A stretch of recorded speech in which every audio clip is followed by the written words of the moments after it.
the work at the Skolnick Surgical Center was a commission by Oolite Arts. So Oolite collaborates, if you will, with Mount Sinai Medical Center for a program that changes out those exhibitions every 6 months. So I think it's part of an initiative. I think more and more hospitals and healthcare facilities understand the importance of visual arts in those spaces. And a lot of hospitals have healing arts programs that bring visual artists in to create works, or even poets and musicians to enhance and impact those environments. And I've worked with a couple of those programs in the past in other cities. So every 6 months they change out the work, and it's a massively long hallway. It's 180 some linear feet. And it started with a conversation. I was very lucky to be selected for a short-term artist residency. They really call it a retreat at the Atlantic Center for the Arts in New Smyrna Beach last fall through Oolite. And Amanda Bradley was there for Oolite, and she and Dennis had been talking about different artists for the next iteration of the Skolnick Surgical Center. And so she was asking me if I'd ever done anything large. And I was like, oh yeah. And I was able to show her some photographs from a mural project that I did for the Taubman Museum of Art. And that mural was 10 feet tall by about 250 linear feet. And what I did was I hand cut these large vinyl stencils. And I built a frame. Some of the best friends artists should have are people who are technical directors from theater, because they can help you brainstorm ways to do things. So we built these frames that the vinyl stencils would get put on. We put them on wheels. So we lean it up against the wall. I would use a power sprayer to get the paint through. We'd move it down. So it was sort of like screen printing at this massive scale. It was really the biggest print I will ever make. And it was based on the entire environment. There's chain link things behind the museum. I inverted it to make a very intricate lace-like pattern. I took some of the plants that grow nearby, a version of nightshade, but it's not the deadly nightshade. It's just a weed in Virginia. And I made that into a repeating pattern that started to feel like the wallpaper you'd see in a Victorian sitting room. And then inside of those, we wheat pasted pinhole photographs that I and students had taken for this huge mural. And so once Amanda knew that I could do something at that scale, she and Dennis asked me to take on the commission for the Skolnick Surgical Center.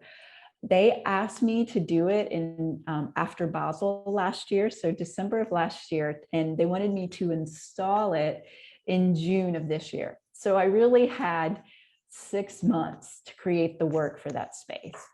So I had to think about my mark making. I had to think about materials and how to pull something off that quickly. And so one of the first decisions was to work with canvas, because I knew I could work larger, easier with canvas, because I could stretch it and then I could roll it up later, thinking about storage.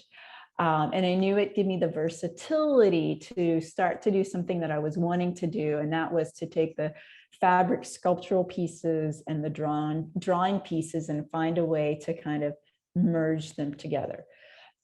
So patterns have popped up in my work at different times. Again, obviously, I didn't realize how appropriate it was to set in front of this work. You can kind of see that in the work behind me. So I allowed myself to work with patterns, to work with tape as a mark making tool, so that I could complete those pieces within the amount of time that I had, but still stay true to who I was. So I took all this time. It was like, this very careful, ornate taping down, burnishing it, and then I would rub it with a a black carbon pigment, and then I'd go over it with acrylic media so it was permanent, because I was also thinking it's a very public space. And delicate graphite drawings or things like that, I just didn't feel were appropriate for a space where people would be walking by, and not intentionally, but they could very easily brush up against. So I knew I had to work more like painting, but I felt like I found this nice kind of back and forth, where I could deal with patterns that over time I've started to think of and see as like sound patterns, reverberations, seismic shifts and things like that, and get those onto the canvas. And then once I had hit like a critical mass, I'd done 12 of those, then I started laying them out.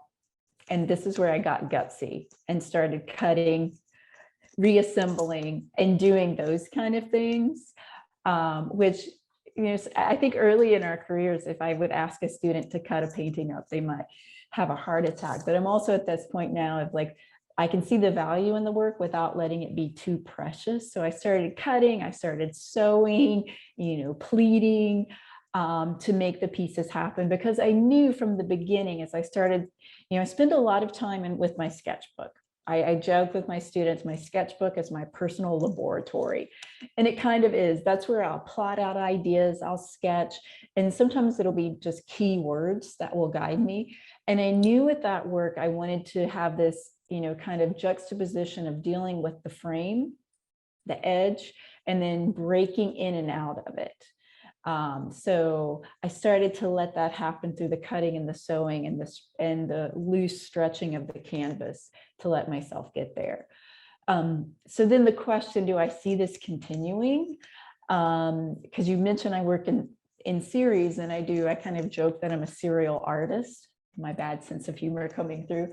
But I do feel there's still something there to keep continuing. So one of my goals is hopefully in the next week or two to go back to my studio, to staple more canvas up, and keep playing with that idea of, what can I do with the pattern? I may not create it exactly the same way, but what can I do with the pattern, and how can I break in and out of the picture plane with the printed or the drawn / painted components of the pieces.